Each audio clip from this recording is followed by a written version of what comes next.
Bolo, že to radosti v progresívnom tábore, keď Európska komisia oznámila, že na energopomoc vláda priamo nemôže použiť eurofondy.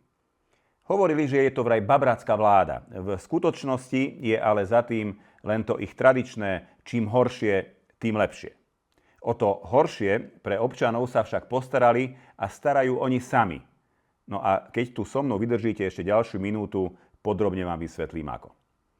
Potreba pomoci pre rodiny s cenami energií vznikla v prvom aj poslednom rade kvôli šialenej ideologickej politike Európskej komisie a jej prisluhovačov v národných štátoch.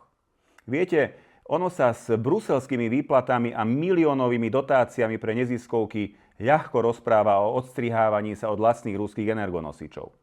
O zelenej dohode, neúmerne predražujúcej všetky energie, o sankciách, o emisných povolenkách pre rodiny a iných nezmysloch tvoriacich tento z pohľadu rodinných rozpočtov vražedný mix. To, v akom nechutne pomýlenom svete žijú títo experti, nech dokáže niekoľko citátov z denníka N, tlačového orgánu Progresívneho Slovenska. Energopomoc je obrazom trestuhodného mrhania našou budúcnosťou.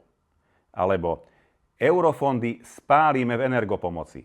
A to najlepšie na záver. Fico si možno tie peniaze na energopomoc v Bruseli nejako vydupe. Bude vydierať, nájde sa kľučka, účtovnícka finta. Nebude to však naše víťazstvo, len ďalší príklad trestuhodného mrhania budúcnosťou tejto krajiny. Povedzte, existuje lepší príklad toho, ako veľmi sú títo progresívni pometenci vzdialení od reálnych ľudských problémov? Existuje lepší príklad toho, ako im vôbec nezáleží na pomoci ľuďom? Ich totižto zaujíma len jedna vec. Služba vlasti. A Slovenská republika ňou nie je.